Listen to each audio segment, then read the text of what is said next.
Mark Ruffalo has been compared to Noah Centineo, and his cute response was captured on camera ahead of a major movie's release. The film's stars more often than not embark on a press tour to promote it. Mark Ruffalo can certainly attest to that, as he appeared on The Tonight Show starring Jimmy Fallon to talk about Avengers: Endgame. However, Ruffalo was then informed of a comparison between himself and fellow actor Noah Centineo. Ruffalo was born in November 1967 and spent his early years living in Kenosha, Wisconsin. He then relocated to Virginia Beach, Virginia, as a teenager. And there, the future Hollywood star attended high school, ahead of another life-changing move with his family. Indeed, after completing his studies, he packed his bags for San Diego, California. Following the switch to San Diego, Ruffalo moved once again, this time relocating to Los Angeles, California. At that point, he became a student at the Stella Adler Conservatory, a well-known acting school first established in the City of Angels back in 1985. However, the aspiring actor then made an intriguing decision. Ruffalo became one of the co-founders of the Orpheus Theater Company, showcasing his talents in a number of different roles. And when he wasn't performing, the Wisconsin native tried his hand at directing, writing and producing some of the stage productions. Alongside that, he also made his on-screen acting debut during that period. In 1989, Ruffalo marked his first small-screen appearance in the television series CBS Summer Playhouse. The episode, titled American Nuclear, starred the likes of Samantha Mathis, James Ferrantino and Evander Holyfield. Ultimately, that proved to be his last on-screen performance until 1992, when he featured in a short film. After that, Ruffalo featured in another short film some 12 months later, titled A Song for You. Off the back of those performances, the actor then bagged his first movie role in 1994's Mirror 2, Raven Dance. A direct-to-video sequel to the 1990 horror film Mirror Mirror, the cast also featured Roddy McDowall, Tracy Wells and Veronica Cartwright. Later that year, Ruffalo finally made his big screen beau in the comedy drama The Last Days of Paradise. And taking on the character of J.D., he appeared alongside Noah Weil, Dermot Mulroney and Kelly Williams. The Wisconsin native's work in 1994 didn't end there, though. Indeed, Ruffalo was cast in an episode of the TV show Due South at that point, before his next film role in 1995. The future star earned a part in the drama A Gift from Heaven, which then led to an appearance in Mirror 3, The Voyeur. However, his career then took an important turn the following year. Prior to landing those film and television roles in the early 1990s, however, Ruffalo had made the decision to pull the plug on his career. He admitted to Backstage magazine in February 2001, "I was ready to quit acting. I was so depressed and so miserable. Then this actress Rhea Pavia called me. Pavia said, 'I don't know you really well, but I think you'd be great for this part. They're looking for a star, but I keep telling them you're great.'" Ruffalo continued. "And I said, I don't want to play that game. Let them get their star. But she said, let me just send you the play." Meanwhile, the play in question was a one-act production titled Betrayed by Everyone, written by Kenneth Lonergan. Ruffalo eventually looked over the script, which in turn changed his bleak outlook at the time. He added, "I read it, and I came out of early retirement. I said, this is my part. No one else can do this part. I know this guy." From there, Ruffalo bagged the part in Lonergan's play, with the production making its bow at the Met Theater in 1993. Some 3 years later, though, Betrayed by Everyone was reworked into a longer play titled This Is Our Youth. At that point, the Wisconsin native returned to the stage off the back of his film and TV work. That second collaboration between Ruffalo and Lonergan in 1996 eventually paved the way to one of the former's most important movie roles 4 years later. Following various appearances on the big screen, he took the lead role in the playwright's film You Can Count on Me.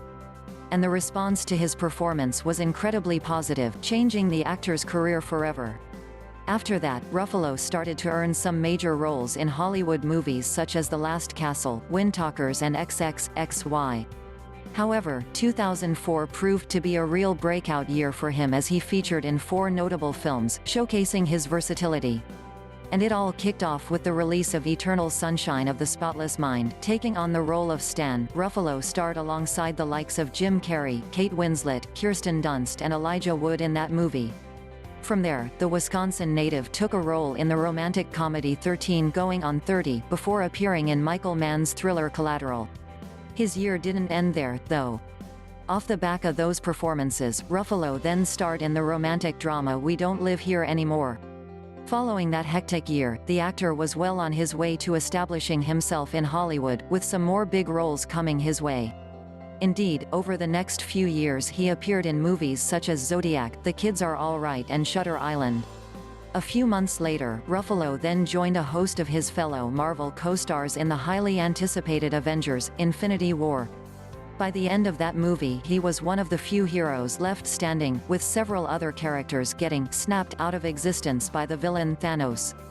Once again, the film became a huge hit with audiences everywhere. Indeed, Infinity War earned over $2 billion at the worldwide box office, with the follow-up, Avengers: Endgame, hitting theaters in 2019.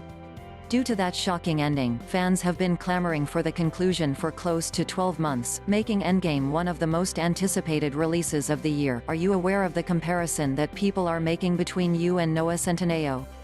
Fallon asks Ruffalo, before pulling out a picture of the young actor. This is Noah Centineo right here. People say you guys look alike. The resemblance is startlingly noticeable, but the Wisconsin native can't see it himself. Wow, Ruffalo responds with a laugh. I wish I was that good looking. Really? No. Centineo might be able to play my dad one day. At that point, Fallon then directs the actor to a clip of Centineo talking. Incredibly, he sounds just like him as well, furthering the comparisons between them. While Ruffalo can't answer that particular question, he still finds it difficult to accept the comparisons. Wow, that's amazing, he says. Centineo is way better looking than I was. I wish I looked like that, I swear to God. Then after that, Fallon pulls up an old photo of the Marvel star. We went on Instagram and we found a picture of you. Fallon tells Ruffalo. This is you when you were 15. In the photo, the actor was captured with a big smile on his face, sporting some noticeable braces on his teeth. I think it's not bad, the host says, before his guest holds up Centineo's photo next to it. All right now. Ruffalo says with a grin. No, it isn't similar. Centineo, you're doing way better than me, pal. I wish I was you. And at that point, Fallon draws attention back to the braces, shocked by what he's seen. Look at that, there's no teeth, the Wisconsin native replies. It's just all braces. Meanwhile, following that hilarious discussion, Centineo took to Twitter to respond, linking the interview in his tweet. Son, the actor wrote on the social media website, referencing Ruffalo's previous comment. The post subsequently drew a big response from his fans, who flocked to offer their opinions about the comparisons being made. Indeed, in 2018 Centineo left both T at G'd and the Fosters, having appeared in over 50 episodes of the latter. Off the back of that, he went on to star in 2 Netflix movies, the most notable of which was To All the Boys I've Loved Before. In addition to that, the Florida native also headlined the comedy Swiped. As for Centineo's 2019, he has 3 films scheduled for release, starting with the romantic comedy The Perfect Date. And after that, the actor will appear in The Diary and Elizabeth Banks' reboot of Charlie's Angels. But his work doesn't end there.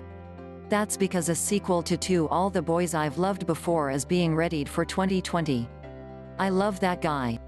Ruffalo says of Holland when his name gets brought up. I'm gonna put him in front of me. He's like a human spoiler shield. I asked to be paired with him during the press tour, and Marvel rejected that. I was like, what about me and Tom Holland? And they said, no. Absolutely not. With that in mind, Fallon then asks Ruffalo who he'll be paired with for the tour. Chris Evans, the Wisconsin native, responds. I could just sit there and be beautiful. He's amazing, come on, it's Chris Evans. He's amazing in everything. At that point, the host indicates that Evans wouldn't drop any spoilers. Ruffalo agrees with Fallon's statement regarding his Avengers co-star, adding, Evans is tight-lipped, he's Captain America. I'm just Bruce Banner. Indeed, fans of Marvel will certainly be keeping their eyes peeled for any details over the course of the press tour, with Endgame set to hit theaters in April 2019. Away from that, though, Ruffalo has some other projects in the works in 2019. Indeed, the actor will star in the David Gordon Green flick Newsflash, joining a cast that includes Seth Rogen and Logan Lerman. In addition to that, he has one of the leading roles in Todd Haynes' new film, which also stars Anne Hathaway and Bill Pullman. Do you know about everything Mark Ruffalo? Here is everything about this in detail. Watch this video and share your thoughts. Don't forget to like and subscribe to our YouTube channel for more related videos.